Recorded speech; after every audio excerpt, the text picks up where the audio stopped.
Hoy bata, sinaktan mo ang mga tauhan ko, yung 3 gonggong na yon, mga kapatid ko sila.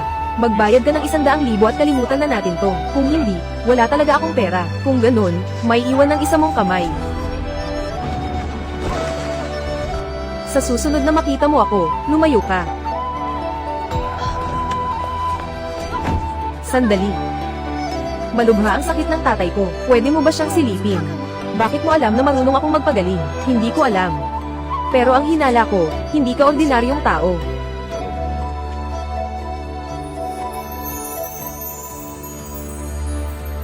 Miss Lin, siya ang doktor na kinuha ko. Hindi laro-laro ang sakit ni Mr. Lin, sigurado ka bang kaya ng batang to? Kaya, ano ang sabi mo? Bagsak na ang function ng mga organ niya. Alam mo ba kung ano ang ibig sabihin niyan? Kailangan ko ng katahimikan.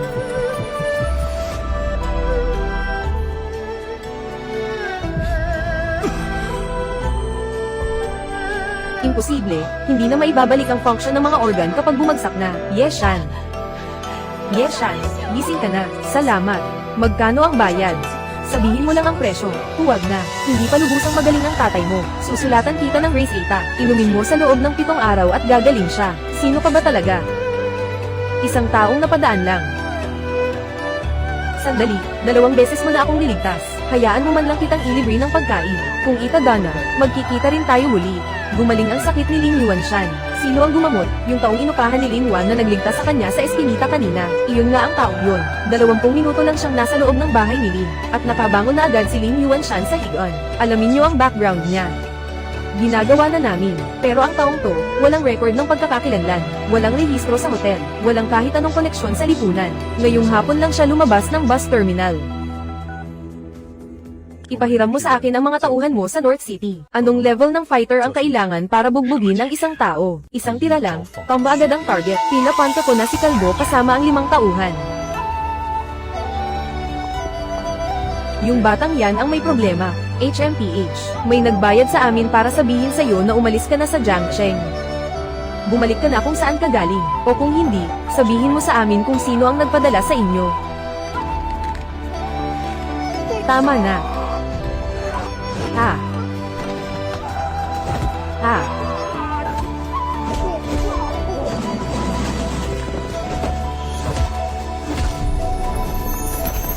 Ay ikaw. Sino ka ba talaga? Sino ang nag-utos sa'yo? Si Gu Chengs, ang anak ng pamilyang Gu. Sabi niya, sinira mo raw ang plano niya. Gusto ka naming paalisin sa Jiangcheng. Sabihin mo kay Gu Chengs.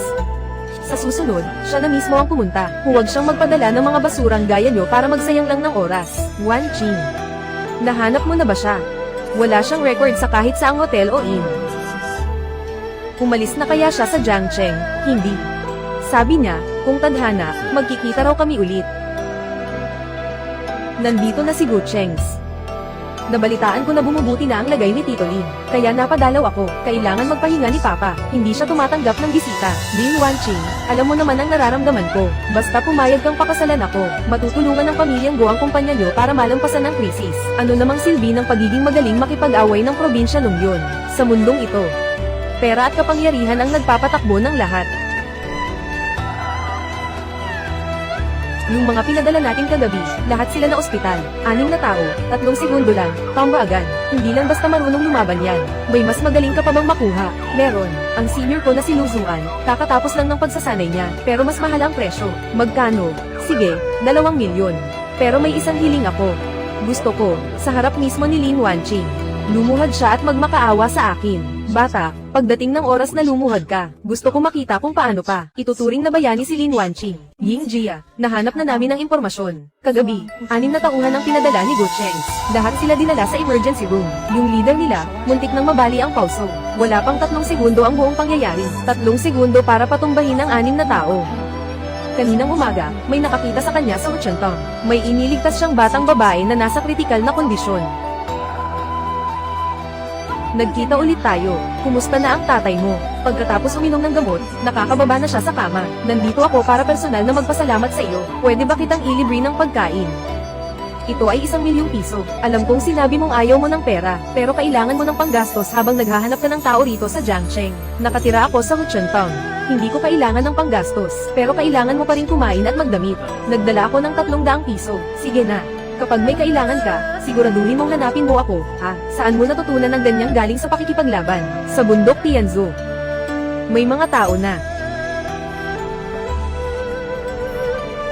Ikaw ba ang nakatalo sa junior ko kahapon? Sino ang junior mo? Ang tawag sa kanya ay Kalbo. Yung taong muntik mo nang baliin ang palso kagabi. Si Gu Chengs na naman. Nagbayad si Young Master Go ng 2,000,000 piso para pilitin kang lumuhad sa harap ni Miss Lin. Buti na lang nandito rin si Miss Lin. Hindi ko na kailangang maglakad ng malayo pa kung itutuloy niyo pa yan.